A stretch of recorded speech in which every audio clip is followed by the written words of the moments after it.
Ya, Assalamualaikum warahmatullahi wabarakatuh. Waalaikumsalam warahmatullahi wabarakatuh. Alhamdulillah, sudah ada 7 orang ya yang bisa bergabung. Kalau hari ini kita bahas tentang aspek sejarah ya, aspek sejarah yang 650 sampai 1250. Nah, kalau ada yang sudah siap, silakan untuk presentasi. Sudah siap kira-kira? Sudah ada yang siap belum? Belum ya? Siapa yang udah siap? Kalau gambar saya terlihat tidak nih? Tidak ya? Tidak, Pak. Hah? Tidak. Oh, tidak terlihat. Kameranya mungkin. Sebentar ya, saya atur dulu. Ya, Pak.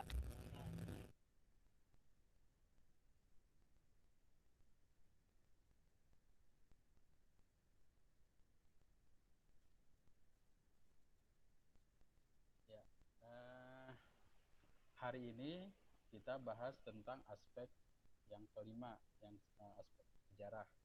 Nah, di situ dalam periodisasi sejarah dalam Islam itu, kalau kita lihat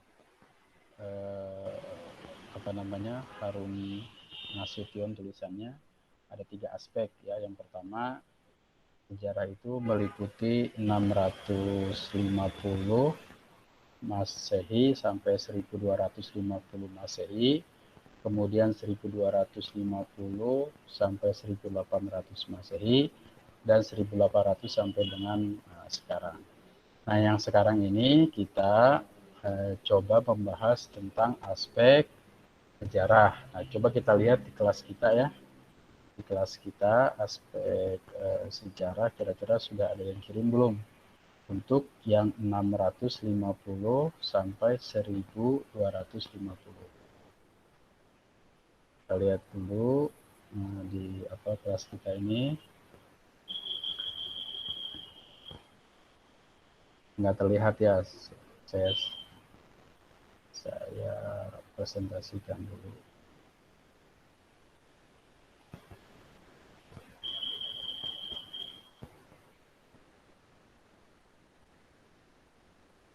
Ya, ini kelas kita.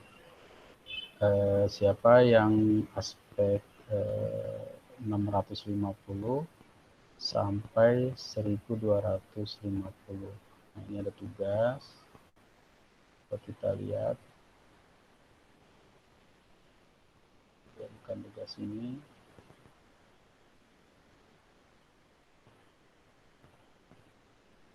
Yang agama, nah ini.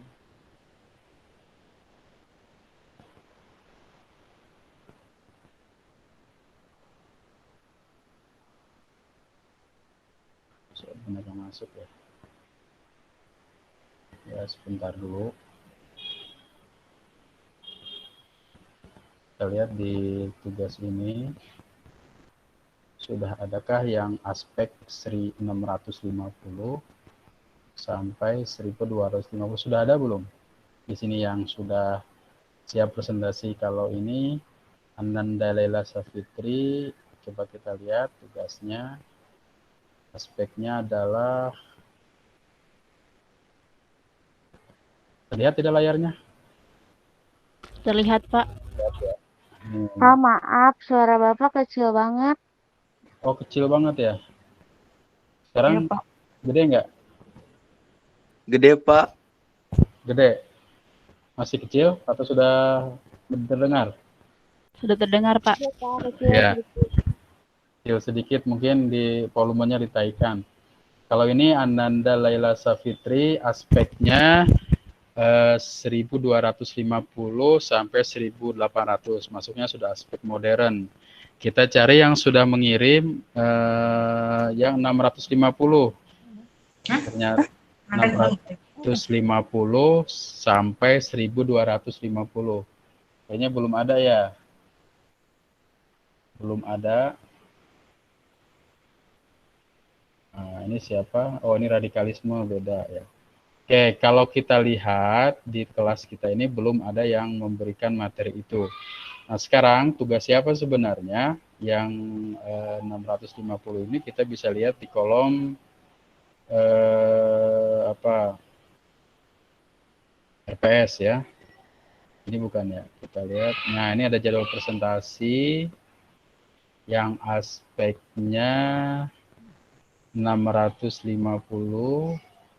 Nah, Nia, ini ada Nia Kurniati. Nia gimana? Udah siap? Ada Nia? Hadir Nia? Bisa Nia? Halo? Belum, Pak. Belum Oh, hadir. belum. Nah, ini ada Nia ya, Nia Kurniati. Harusnya presentasi sekarang tentang periode sejarah kebudayaan Islam 650 sampai 1210. Atau ada yang mewakili? Tidak ada? Kalau tidak ada, waktu berjalan terus, saya akan sampaikan materi kita. Nanti di akhir ada sesi diskusi. Ya. Saya ingatkan kepada teman-teman mahasiswa untuk mengisi daftar hadir. Kemudian juga nanti di akhir itu ada apa yang saudara pahami dari pertemuan kali ini tentang aspek sejarah 650 sampai 1250. Nah, terkait dengan aspek sejarah itu, sebelumnya mari sama-sama dulu kita awali dengan membaca basmalah. Bismillahirrahmanirrahim. Beberapa waktu yang lalu kita sudah mempelajari beberapa aspek dalam Islam. Di antaranya apa itu agama, kemudian apa itu Islam. Al-Islamu huwa dinul ladzi ja'a bi sayyidina Muhammadin li sa'adatil basyari fi ma'asihim wa ma'adihim. Paling tidak itu kata kuncinya ya, bahwa Islam itu adalah agama yang dibawa oleh Nabi Muhammad SAW untuk kebahagiaan manusia di dunia dan akhirat. Nah, kemudian juga setelah itu kita belajar aspek apa itu Islam, kemudian apa itu aspek akidah, ibadah, dan muamalah. Akidah adalah bukti ketundukan kita kepada Allah, ibadah adalah bukti sebagai pengakuan kita kepada Allah Subhanahu wa taala, kemudian muamalah adalah tata cara kita bagaimana kita bisa berkomunikasi sesama manusia ya, baik antara sesama orang Islam maupun non-Islam. Semuanya diatur dalam ajaran Islam karena ajaran Islam adalah ajaran yang lengkap mengatur seluruh aspek kehidupan, baik kehidupan di dunia maupun di akhirat. Karena itu orientasi Islam itu bukan hanya dunia. Sebagaimana kita berdoa, Rabbana atina fid dunya hasanah wa fil akhirati hasanah wa qina azabannar. Jadi kita mengharapkan kebahagiaan di dunia dan juga kebahagiaan di akhirat. Termasuk ketika kita menuntut ilmu, mencari ilmu seperti ini, Islam itu juga mengajarkan tata caranya, adabnya, walaupun proses pembelajaran online ya seperti ini, tetap dalam Islam itu adab didahulukan. Apa itu adab? Ya artinya ketika belajar itu gunakanlah pakaian-pakaian yang baik, kemudian jangan sambil tidur-tiduran atau sambil kurang perhatian. Nah, itu juga termasuk adab dalam pembelajaran, termasuk juga dalam pembelajaran online seperti ini. Semuanya diatur, sudah diatur oleh ulama-ulama kita. Ulama-ulama kita mempelajari dari Al-Quran dan Hadis, kemudian mereka terjemahkan dalam kehidupan sehari-hari. Sehingga dalam Islam itu adab dalam menuntut ilmu dan dalam apapun harus diutamakan. Nah, hari ini kita sudah masuk ke dalam periodisasi sejarah. Nah, sebagaimana kita maklumi bahwa Rasulullah SAW dilahirkan di Makkah, ya. Kemudian lahirnya itu dalam disebut juga dengan tahun gajah, yaitu tahun di mana Ka'bah itu diserang ya oleh tentara bergajah. Ini diabadikan dalam surah Al-Fil. Nah, kemudian Rasulullah SAW itu dalam proses berdakwahnya tidak semulus apa yang dibayangkan, mendapat tantangan dan hambatan. Tantangan terbesar itu datang dari orang Quraisy, ya. Orang Quraisy itu sebenarnya tidak ajaran yang dibawa oleh Rasulullah masuk akal. Cuma mereka punya kedudukan, punya status sosial. Nah, kalau dia mengikuti ajaran Nabi, maka dikhawatirkan status sosialnya menjadi hilang. Nah, kekhawatiran-kekhawatiran itu yang membuat tertutup hatinya, sehingga mereka tidak mau mengikuti ajaran-ajaran Islam. Banyak sekali tantangan-tantangan yang terjadi pada masa Rasulullah, sehingga Rasulullah SAW hijrah, ya, ketika mengajarkan dakwahnya, hijrah ke Mekah, ya, dari Mekah ke Madinah. Kemudian proses-proses hijrah itu disebut dengan proses yang berhasil, ya. Kenapa berhasil? Karena setelah proses hijrah itu Rasulullah mendirikan masyarakat, yang kemudian masyarakat itu kalau sekarang kita sebut sebagai masyarakat yang beragam, masyarakat multi etnis, multikultural. Tetapi masyarakat itu diikat oleh Rasulullah dalam suatu perjanjian yang namanya Piagam Madinah, Mistaq al-Madinah. Maka disebut-sebut bahwa piagam ini adalah piagam pertama yang modern di dunia, ya, yang mengatur hubungan antara beragam latar belakang manusia. Karena dalam ajaran Islam itu manusia tidak dibedakan berdasarkan sukunya, tidak dibedakan berdasarkan rasnya, tidak juga dibedakan warna kulitnya, tidak juga dibedakan warna rambutnya dan segala macamnya, besar kecil lainnya, tetapi dibedakan berdasarkan ketundukan dan ketakwaan kepada Allah Subhanahu wa taala.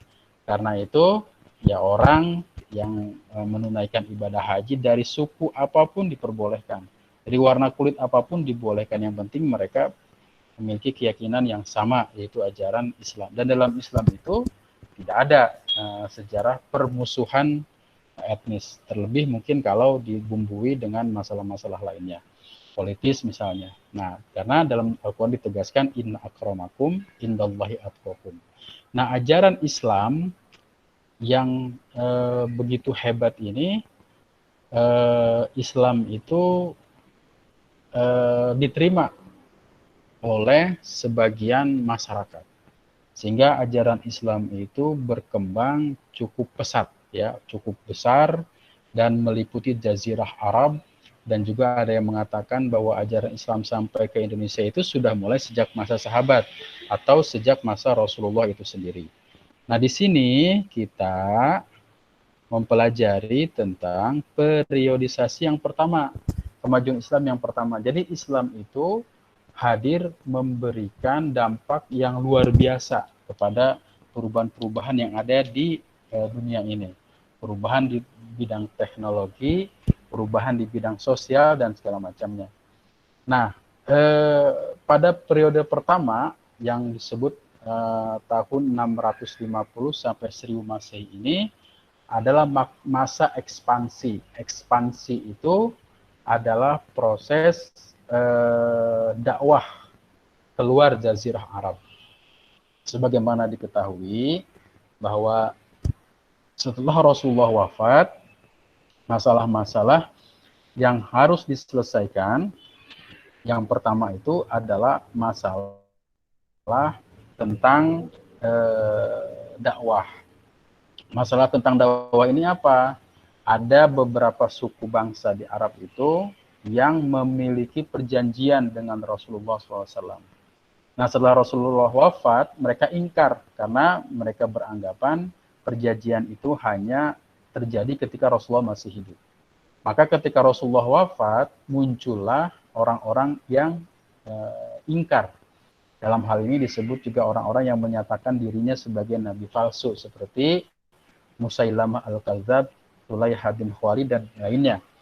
Nah, mereka ini yang ingkar kepada Rasulullah Shallallahu Alaihi Wasallam diperangi oleh pengganti Rasulullah. Pengganti Rasulullah disebut dengan Khulafaur Rasyidin, yaitu pemimpin yang bijaksana. Nah, Khulafaur Rasyidin yang kita kenal itu mereka adalah orang-orang alim, orang-orang hebat yang memimpin setelah Rasulullah wafat. Mereka itu adalah Abu Bakar As-Siddiq, Umar bin Khattab, Utsman bin Affan, Ali bin Abi Thalib. Nah, pada masa pemerintahan pertama, yaitu Abu Bakar As-Siddiq, ya disebutkan tugas utamanya adalah mereka untuk memberantas orang-orang yang murtad itu agar mereka kembali. Apa yang terjadi pada masa Rasulullah harus dilanjutkan oleh Abu Bakar As-Siddiq. Jadi tidak terputus. Jadi memberantas orang yang ingkar zakat. Yang kedua adalah memberantas orang yang mengaku dirinya nabi. Ya, surah yang terakhir turun itu oleh Rasulullah kan disebut Al-Maidah ayat 3, Al-Yauma akmaltu lakum dinakum wa atmamtu alaikum ni'mati wa raditu lakumul Islam madina. Jadi Islam sudah resmi, ya, bahkan diperintahkan oleh Allah sendiri, kata-kata Islam itu ada dalam Al-Quran. Nah, karena itu kemudian mereka yang ingkar itu diperangi. Dan yang ketiga ya adalah menyebarkan ajaran Islam, agar ajaran Islam ini tidak hanya pada Mekah, Madinah, tapi juga Jazirah Arab. Nah, semangat-semangat inilah yang kemudian dilakukan oleh para sahabat. Nah, setelah Rasulullah wafat, ya, maka para sahabat itu berkumpul, ya. Artinya mereka menyepakati siapa pengganti Rasulullah SAW. Maka sepakatlah mereka bahwa pengganti Rasulullah SAW itu berdasarkan kelompok orang-orang yang bermusyawarah pada waktu itu, yaitu Abu Bakar As-Siddiq, yaitu orang yang dikumpulkan dari kelompok Muhajirin dan Ansor. Kalau kita sebut sekarang demokrasi, ya, sistemnya demokrasi perwakilan, atau disebut juga dengan menggunakan tim formatur, ya, ditanya yang sepuh-sepuh, yang tua, kira-kira siapa penggantinya, maka muncullah Abu Bakar As-Siddiq. Nah, kemudian masalah-masalah dalam ajaran Islam itu kemudian saudara bisa baca dalam lebih lengkap dalam mata kuliah ilmu kalam, ya. Itu terjadi pertikaian politik, ya. Nah, pertikaian politik itu sudah dimulai ketika Abu Bakar As-Siddiq itu wafat, atau ketika pada masa Khalifah Umar, Utsman, terutama pada masa Khalifah Utsman. Mengapa pertikaian itu terjadi? Nah, karena ada ketidakpuasan para sahabat terhadap kepemimpinan. Walaupun mereka itu orang-orang yang terpilih, orang-orang yang suci, artinya orang-orang yang dekat kepada Rasulullah SAW dan merupakan generasi yang terbaik, tetapi dalam proses perjalanannya ada saja orang-orang yang tidak menyukai terhadap keberadaan mereka. Nah, ketidaksukaan mereka terhadap khalifah itu kemudian memunculkan perselisihan politik yang puncaknya adalah pada masa Ali, di mana ada peristiwa tahkim, ya. Dari masalah-masalah politik kemudian berubah ke masalah-masalah akidah. Salah misalkan siapa yang berbuat dosa besar, apakah dia kafir atau muslim, adalah orang yang membunuh, apakah dia tetap muslim atau kafir. Nah, jawaban-jawaban ini bisa saudara temukan dalam ilmu kalam, ya. Kemudian fokus kita selanjutnya adalah bahwa setelah Khalifah Ar-Rasyidin itu memimpin, mereka ini sudah berhasil menyebarkan Islam yang luar biasa hebatnya. Keluar, ya, ekspansinya, wilayah-wilayah sekitarnya sudah dapat ditaklukkan. Bahkan keluar daerah semenanjung Arabia demikian cepat, ya. Menurut para peneliti, menurut para tokoh, kenapa Islam itu begitu cepat tersebarnya? Yang pertama adalah ajaran Islam mengandung ajaran dasar yang tidak hanya mempunyai sangkut paut dengan soal hubungan manusia dengan Tuhan dan soal hidup manusia sesudah mati. Hidup pertama, tetapi Islam sebagai agama yang mementingkan soal pembentukan masyarakat yang berdiri sendiri, lagi mempunyai sistem pemerintah, undang-undang, dan lembaga-lembaga sendiri. Jadi ini menurut pendapat H.A.R. Gibb ya, yang menyatakan bahwa Islam itu bukan hanya agama yang hanya memikirkan tentang bagaimana beribadah saja, bagaimana kepuasan batin beribadah kepada Tuhan saja, tetapi juga agama yang mengatur kehidupan sosial. Sebagaimana hal ini telah dicontohkan oleh Rasulullah SAW ketika hijrah dari Mekah ke Madinah. Yang dibangun oleh Rasulullah pertama adalah masjid ya, yang kemudian dibangun adalah pasar. Artinya akidah dulu yang dibangun, tapi akidah juga harus didukung dengan perekonomian yang kuat. Dan perekonomian itu bisa dibangun kalau memang ada sarananya. Salah satu sarana dari bangunan itu adalah pasar. Nah, maka dalam Islam itu pasar itu memiliki peranan penting dalam sistem perekonomian, sehingga tidak boleh ada yang memonopoli pasar itu seperti ya, sekarang ya. Kemudian yang kedua sebabnya Islam tersebar begitu cepat adalah para sahabat Nabi seperti Abu Bakar dan lainnya memiliki keyakinan yang kuat tentang kewajiban menyampaikan ajaran-ajaran Islam ya, ke seluruh tempat. Jadi ajaran ini harus disampaikan bahwa ajaran Islam itu rahmatan lil alamin. Ajaran yang memberi rahmat dalam, bukan hanya manusia, hewan, tumbuhan itu mendapat rahmat dari kehadiran Islam itu sendiri. Ya, tidak boleh. Termasuk ketika berperang misalkan, Islam itu memiliki adab.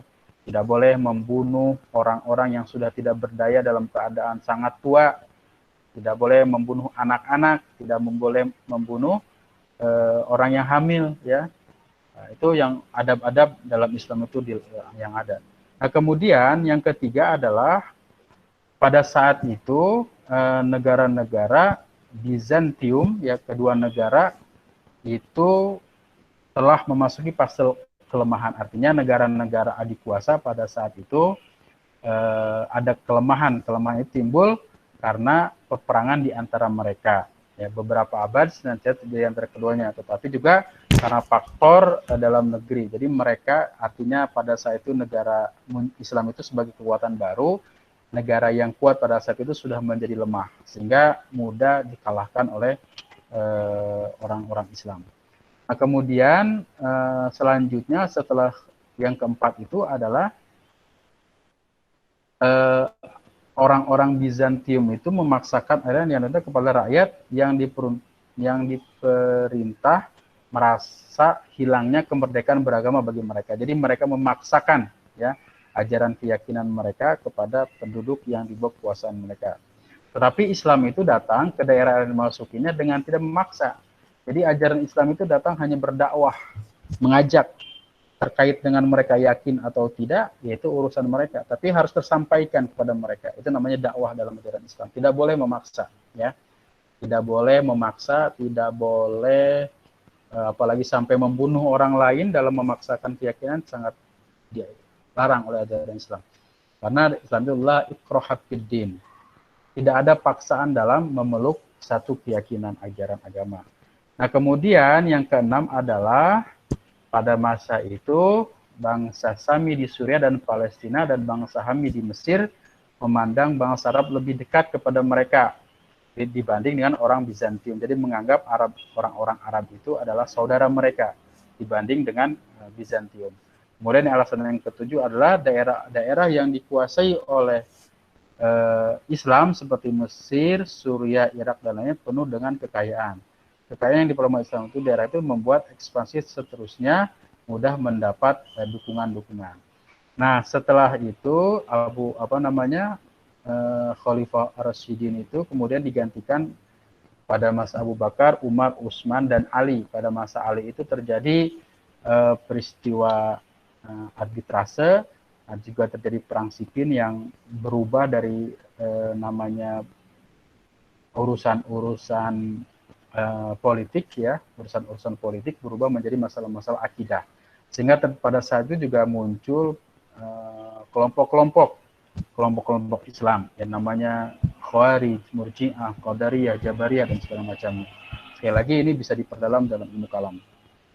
Nah, kemudian pada Bani Umayyah ini menggantikan setelah Khulafaur Rasyidin. Ya, khalifah-khalifah besar masa Umayyah adalah Muawiyah ibnu Abdus Sufyan 661 sampai 680 Masehi. Kemudian Abdul Malik ibnu Marwan 685 sampai 705 Masehi. Kemudian Hisham ibnu Abdul Malik 724 sampai 743 Masehi. Nah, pada masa ini ya perjuangan-perjuangan mereka dalam menerjemahkan ajaran Islam itu begitu hebat ya. Penyusunan terjadi proses penterjemahan. Ya, ada lagi tentara Spanyol di bawah pimpinan Raja Roderick dikalahkan. Dan dengan demikian kota-kota lain seperti Sevilla, Elvira, Cordova ya kalau sekarang Turki itu menjadi bahkan Spanyol menjadi kota yang dikuasai oleh orang Islam. Kemudian juga pada masa Bani Umayyah ini perubahan bahasa administrasi, jadi bahasa Yunani dan bahasa Pahlawi ke bahasa Arab dimulai oleh Abdul Malik. Jadi ada proses-proses penterjemahan budaya-budaya literasi dari sebelumnya ke dalam literasi Arab. Dan ini sebagai penanda bahwa pada masa itu dominasi dari kekuasaan Bani Umayyah begitu besar. Ya, sampai ekspansi ini luar biasa masuk ke dalam Eropa. Nah, kemudian juga mulai ada perhatian terhadap tafsir, perhatian terhadap hadis, dan seterusnya. Sehingga dalam bidang ilmu pengetahuan pada saat itu umat Islam menguasai. Di antara sebab-sebab yang membawa kelemahan ya dari akhir dinasti Umayyah. Jadi sebuah peradaban itu ya, ini dikutip misalkan oleh Ibnu Khaldun ya, seperti umur manusia. Manusia itu umurnya ada yang mulai lahir bayi, kemudian kanak-kanak, anak-anak, dewasa, kemudian masa jayanya sudah menjadi orang tua, kemudian nenek-nenek atau kakek-kakek, setelah itu hilang. Itu juga peradaban seperti itu. Tidak ada peradaban di muka bumi ini yang abadi. Di bumi ini sudah terjadi beberapa kali peradaban berputar ya. Ada peradaban Eropa, ada peradaban Yunani, ada peradaban Islam. Kemudian juga sekarang berubah ke barat, ke Amerika. Nanti juga akan berubah lagi kemana? Karena tidak ada peradaban itu yang abadi. Nah, sebagaimana kita ketahui, Islam itu hampir menguasai peradaban di dunia ini 750 tahun. Nah, sampai saat ini belum ada peradaban yang sama seperti apa yang dilakukan oleh peradaban Islam. Nah, mereka bisa mengenal ilmu pengetahuan, teknologi, dan segala macamnya itu berasal dari peradaban-peradaban Islam. Ya, begitu hebatnya para ulama-ulama kita pada saat itu, karena mereka memperhatikan aspek-aspek kemanusiaan, melihat seseorang itu tidak dibeda-bedakan berdasarkan bangsanya, bahasanya, tetapi didasarkan atas keilmuannya dan pengabdian mereka kepada bangsa dan negaranya. Walaupun pada saat itu mungkin bentuk ya, bukan dalam bentuk nation seperti sekarang. Nation itu adalah bentuk moderasi saja. Karena pada masa dahulu orang Islam itu bersatu ya dalam sebuah khilafah, yang dimana khilafah ini pada tahun 1924 oleh Kemal Atatürk dinyatakan sudah digantikan oleh negara-negara, sehingga disitulah terkotak-kotak. Ada Indonesia, ada Malaysia, didasarkan atas jajahan-jajahan. Nah, dinasti Umayyah ini pada awalnya maju pesat, berkembang. Kemudian ilmu pengetahuan menjadi salah satu ciri dari sebuah peradaban yang maju. Tetapi pada akhirnya juga mereka mengalami kemunduran. Dan kemundurannya itu disebutkan oleh beberapa faktor. Di antaranya pertama, dinasti Bani Umayyah telah menghadapi tantangan kaum Khawarij. Ya, pada mulanya adalah pengikut Ali, tapi karena tidak setuju dengan politik Ali untuk mencari penyelesaian secara damai dengan Muawiyah tentang soal khilafah. Itu sudah ada. Jadi politik ya yang mendasari keruntuhannya yang pertama. Yang kedua adalah pelaku Ali menjadi khalifah, dia disebut mendapat tantangan bukan hanya dari Muawiyah dan kaum Khawarij, tapi juga dari Thalhah dan Zubair yang mati terbunuh. Di zaman Bani Umayyah, anak Zubair bernama Abdullah meneruskan usaha orang tuanya untuk merebut khilafah ke tangan pihak mereka, terutama Abdullah ibnu Zubair, Yazid ibnu Muawiyah, mengirim tentara ke Madinah dan Mekah untuk memukul Abdullah, dan dalam peperangan yang terjadi, Ka'bah terbakar dan Al-Hajar al-Aswad pecah menjadi 3. Ekspedisi ini dengan matinya Yazid di tahun 1983 kemudian berhenti sampai di sini dan tentara kembali ke Damaskus. Kekuasaan Abdullah bin Zubair sudah itu meluas sampai di Irak, di Mesir, Arabia Selatan, bahkan juga di bagian-bagian tertentu di Suriah. Kemudian Al-Hajjaj lah dapat memukul kekuatan Abdullah tahun 692. Jadi ada dendam politik yang selalu mewarnai kekuasaan-kekuasaan. Yang ketiga, tantangan keras membawa kejatuhan Bani Umayyah dari golongan Syiah. Golongan Syiah adalah pengikut yang setia dari Ali ibnu Abi Thalib dan berkeyakinan bahwa Allah sebenarnya harus menggantikan Nabi Muhammad, untuk bahwa Ali lah sebenarnya yang harus menggantikan Nabi Muhammad. Jadi ini kalau kita membahas tentang Syiah itu memang juga ada literasinya, dan Syiah ini juga terbagi-bagi ya. Ada Syiah Isna Asriyah, ada yang lain segala macamnya. Dan orang-orang Syiah itu berkeyakinan juga sebenarnya yang harus menggantikan setelah Rasulullah wafat itu bukannya Abu Bakar, tetapi Ali. Dan ini adalah keyakinan-keyakinan mereka. Sehingga dalam Islam sendiri sudah mulai terjadi perpecahan-perpecahan yang nanti dinasti ini akan digantikan oleh namanya dinasti Abbasiyah. Kemudian ada lagi Mawali ya, artinya orang-orang yang luar Islam, orang-orang yang luar Arab dengan orang-orang yang Arab dan lain segala macamnya. Nah, saudara nanti bisa baca teks-teks ini dalam sejarahnya, dan juga nanti harus dipadukan dengan sejarah perkembangan dari paham-paham aliran-aliran tertentu. Ada Syiah, ada Qadariyah, ada Jabariyah. Karena memang pertentangan ini adalah pertentangan politik yang kemudian diubah menjadi pertentangan akidah. Sehingga ketika ada pertanyaan orang yang melakukan dosa besar, kafir atau tidak, nah Allah itu nanti bisa dilihat atau tidak dan segala macamnya. Bagaimana tentang ayat-ayat mutasyabihat itu masuk kepada paham atau aliran kalam. Oke, sampai sini dulu terkait dengan materi kita tentang tentang periodisasi sejarah ya, 650 sampai 1250. Yang intinya adalah pada masa itu Islam mengalami kemajuan yang luar biasa.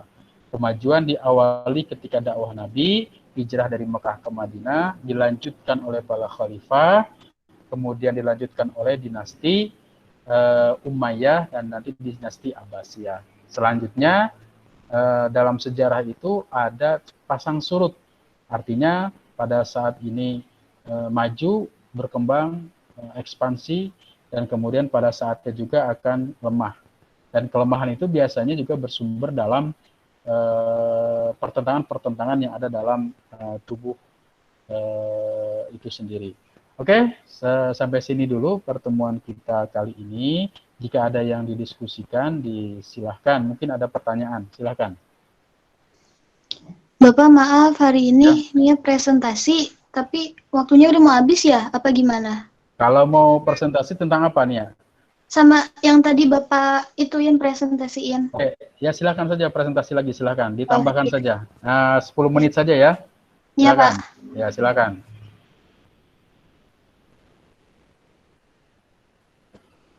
Yang lain masih monitor? Masih lihat? Masih, Pak. Masih, Pak. Iya. Lihat, Pak. Oke. Ya, ya. Pak. Saya khawatir menghilang gitu, nggak kelihatan di saya. Ya, Pak. Silakan. Ya, silakan ya. Silakan. Nia Kurniati ya.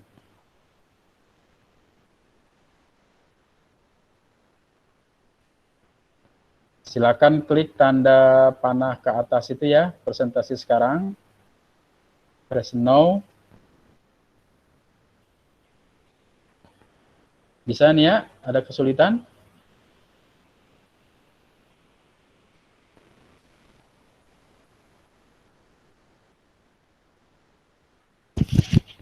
Halo, Nia? Oke. Ya, sebentar, Pak. Oke, ya, silakan.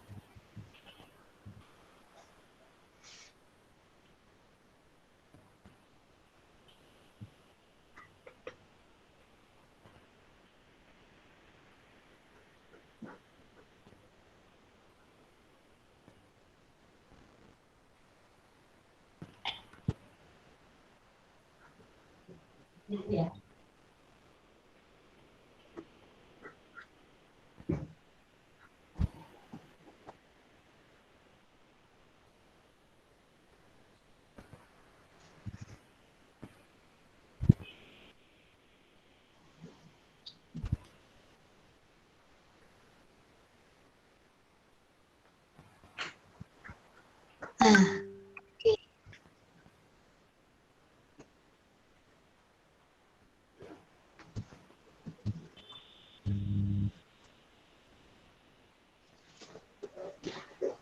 Bismillahirrahmanirrahim. Assalamualaikum warahmatullahi wabarakatuh.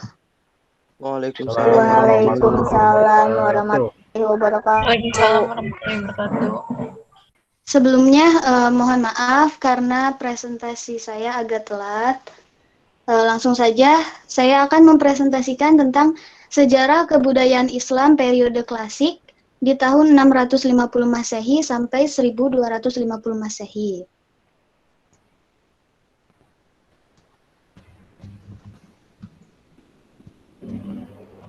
Oke. Sebentar, Pak.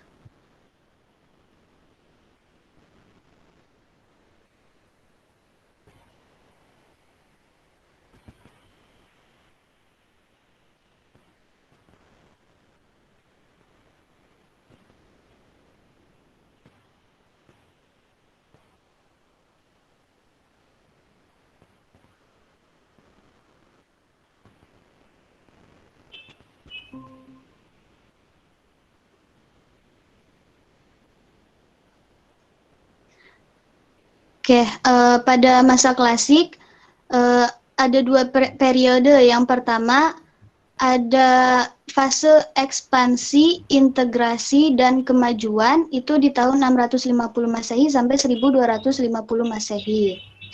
Lalu fase yang kedua ada fase disintegrasi atau perpecahan di tahun 1000 Masehi sampai 1250 Masehi. Sekarang masa-masa kepemimpinan pada periode klasik ada masa Khulafaur Rasyidin, ada masa dinasti Bani Umayyah, lalu ada masa dinasti Bani Abbasiyah. Fase yang pertama, fase ekspansi, integrasi, dan kemajuan, ada masa Khulafaur Rasyidin. Yang pertama, Khalifah Abu Bakar As-Siddiq, yang diangkat menjadi khalifah melalui musyawarah kaum Ansor dan Muhajirin pada tahun 632 Masehi sampai 634 Masehi. Dalam kepemimpinannya, ia telah melakukan beberapa hal untuk kemajuan peradaban Islam. Yang pertama, Abu Bakar As-Siddiq menyelesaikan perang Riddah atau perang yang dikerahkan Abu Bakar untuk memerangi orang-orang yang keluar dari Islam. Kan setelah Nabi Muhammad SAW wafat, banyak orang yang murtad, ada yang kembali lagi ke agama sebelumnya, dan pada masa Khalifah Abu Bakar juga ada yang mengaku sebagai nabi, yaitu Musailamah Al-Kadzab.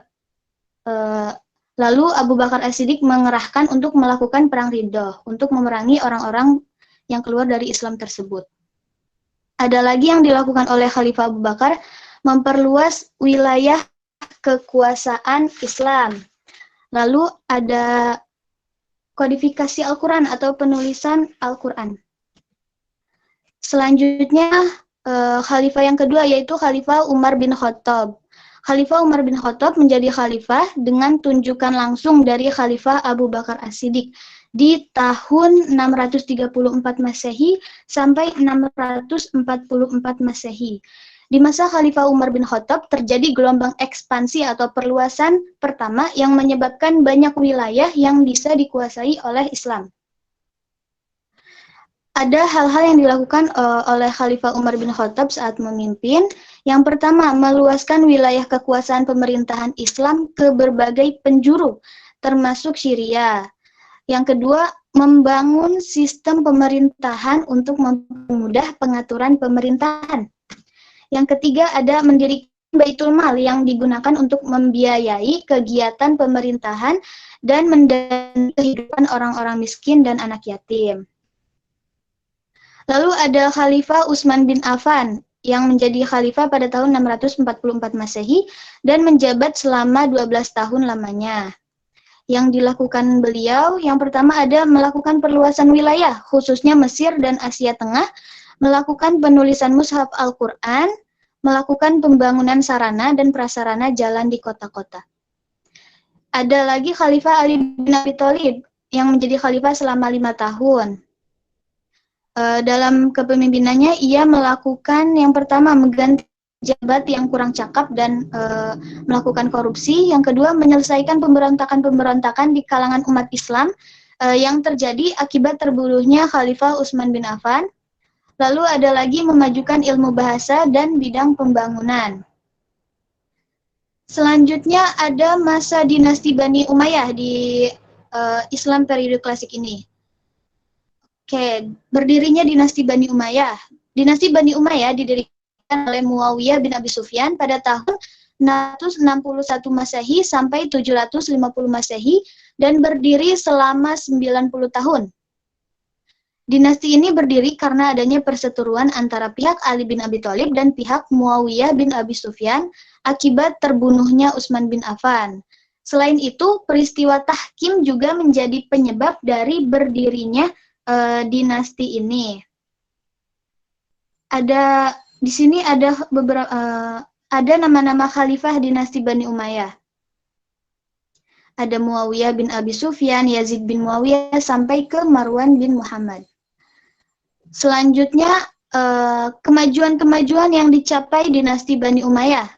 Pada saat Bani Umayyah memimpin, di masa itu banyak sekali kemajuan. Yang pertama ada kemajuan dalam bidang ilmu hadis, dalam bidang tafsir, bidang ilmu tasawuf, bidang ilmu fikih, bidang politik dan keamanan, dan ada perkembangan sosial budaya dan kesenian. Dan pada masa ini juga banyak muncul ulama-ulama yang banyak mengenalkan ilmu-ilmu tersebut. Contohnya ada Ibnu Sina di bidang kedokteran. Lalu ada lagi hal-hal yang dilakukan para khalifah. Beberapa khalifah ini menaklukkan Afrika Utara dan Konstantinopel. Ini terjadi pada masa Khalifah Muawiyah bin Abi Sufyan. Ada lagi menjadikan bahasa Arab sebagai bahasa resmi negara pada masa Abdul Malik bin Marwan. Lalu ada lagi membukukan hadis pada masa Umar bin Abdul Aziz, pembenahan pemerintahan Islam pada masa Abdul Malik bin Marwan. Lalu sampai kepada kemunduran atau kehancuran dinasti Bani Umayyah. Kehancuran dinasti Bani Umayyah ini dikarenakan faktor internal dan faktor eksternal. Faktor internalnya yaitu khalifah-khalifahnya banyak yang suka berfoya-foya, mabuk-mabukan, dan menghambur-hamburkan uang. Sehingga memimpinnya tidak dengan baik. Lalu ada faktor eksternalnya, ada pemberontakan dari yang dilakukan di bawah pimpinan Abu Abbas As-Saffah. Lalu di sejarah Islam periode klasik ini ada masa dinasti Bani Abbasiyah. Berdirinya dinasti Bani Abbasiyah yaitu pada tahun 750 Masehi sampai 1258 Masehi yang didirikan oleh Abu Abbas As-Saffah. Menurut para sejarawan, masa pemerintahan dinasti Bani Abbasiyah itu dibagi menjadi 4 periode. Yang pertama, masa Abbasiyah I, yaitu semenjak lahirnya Daulah Abbasiyah tahun 750 Masehi sampai wafatnya Khalifah Al-Wastik 847 Masehi, atau sering dikenal dengan pengaruh Persia pertama. Lalu yang kedua masa Abbasiyah II, yaitu mulai dari Khalifah Al-Mutawakkil sampai berdirinya dinasti Buwaihiyah atau disebut dengan pengaruh Turki pertama. Lalu ada lagi masa Abbasiyah yang ketiga, dari berdirinya Daulah Buwaihiyah sampai masuknya kaum Saljuk ke Baghdad, atau biasa disebut dengan pengaruh Persia kedua.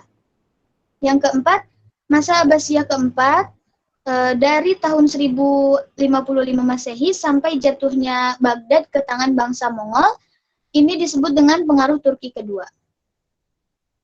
Nah, di sini yang dilakukan khalifah-khalifah besar dinasti Bani Abbasiyah. Yang pertama ada Khalifah Abu Ja'far Al-Mansur. Ia membenahi kebijakan-kebijakan dalam pemerintahan, mendirikan kota Baghdad, dan pengembangan ilmu pengetahuan. Ada lagi masa Khalifah Harun Ar-Rasyid.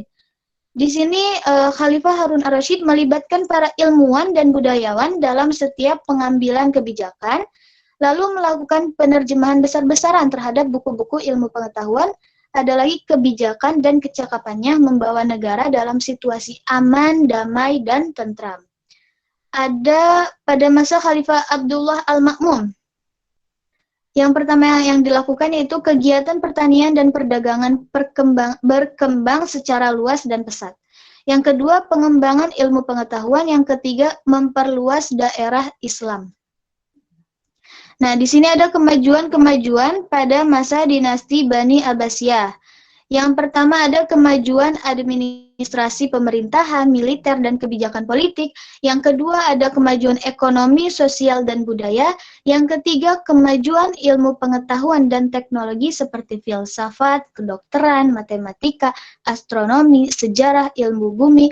Lalu ada lagi kemajuan ilmu-ilmu agama seperti ilmu hadis, tafsir, fikih, dan tasawuf.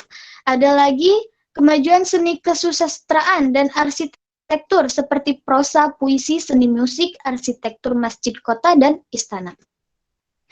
Ada lagi kemajuan pendidikan dan perpustakaan. Nah, di sini ada kemunduran dan kehancuran dinasti Abbasiyah yang menjadi awal kemunduran dunia Islam terjadi dengan proses kausalitas sebagaimana yang dialami oleh dinasti sebelumnya. Konflik internal, ketidakmampuan khalifah dalam mengkonsolidasi wilayah kekuasaannya, budaya hedonis yang melanda keluarga istana, dan sebagainya. Di samping itu juga terdapat ancaman dari luar, seperti serbuan tentara salib ke wilayah-wilayah Islam dan serangan tentara Mongol yang dipimpin oleh Hulagu Khan. Lalu di sini ada fase disintegrasi yang kedua, yaitu fase disintegrasi ini terjadi pada tahun 1000 Masehi sampai 1250 Masehi. Dalam bidang politik sebenarnya telah mulai terjadi pada akhir zaman Bani Umayyah, tetapi memuncak di zaman Bani Abbasiyah. Masa ini ditandai dengan perpecahan dan kemunduran politik umat Islam hingga berpuncak pada terenggutnya Baghdad oleh bala tentara Hulagu di tahun 1258 Masehi. Oke, mungkin itu saja yang dapat saya presentasikan. Maaf bila ada kata-kata yang salah dalam mempresentasikannya. Pak, mohon maaf, ada sesi tanya jawab apa tidak? Ya, silakan ada sesi tanya jawab. Ini iya. Untuk presentasinya nanti silakan dikirim ke yang topik 00 ya. Sudah dikirim belum? Ke Classroom. Di kelas ada topik, di Classroom nanti ada topik 00. Oh iya. Terus nanti dikirim, nanti biar saya upload lagi biar teman-teman juga bisa baca. Iya Pak, oke. Tentang tugas ini gitu ya. Iya. Ya, selanjutnya mungkin ada yang ditanyakan lagi dari yang lain terkait dengan materi sejarah ini. Intinya memang sudah ada, tapi silakan kalau ada pertanyaan. Ya, tunjuk aja yang bertanya ya. Farhan, mana Farhan? Farhan? Iya, Pak. Ada pertanyaan, Farhan? Mau pertanyaan? Tidak ada, Pak. Oh, tidak ada. Yang lain dari yang lain? Presentasinya jelas, Pak. Biasanya Rizky Oh, Pak yang jelas. nanya, Pak, sama Farhan. Ya, silakan siapa saja yang mau bertanya. Kalau tidak ada ditutup saja sama Nia. Oh iya Pak, baik Pak. Kalau sudah tidak ada, Oke. tutup saja. Terima kasih atas perhatiannya. Wassalamualaikum warahmatullahi wabarakatuh. Waalaikumsalam Waalaikumsalam warahmatullahi wabarakatuh. Ya, terima kasih semuanya atas kehadirannya. Mudah-mudahan pertemuan kita kali ini bermanfaat. Nanti silahkan ada tugas tentang periodisasi ya. Silahkan diisi semampunya saja. Untuk sementara kita tutup dulu. Mudah-mudahan kita semua diberi kesehatan oleh Allah Subhanahu wa taala, ilmu yang bermanfaat. Akhirul kalam, mari sama-sama kita tutup membaca hamdalah. Alhamdulillahirabbil alamin. Assalamualaikum warahmatullahi wabarakatuh. Waalaikumsalam. Waalaikumsalam warahmatullahi wabarakatuh.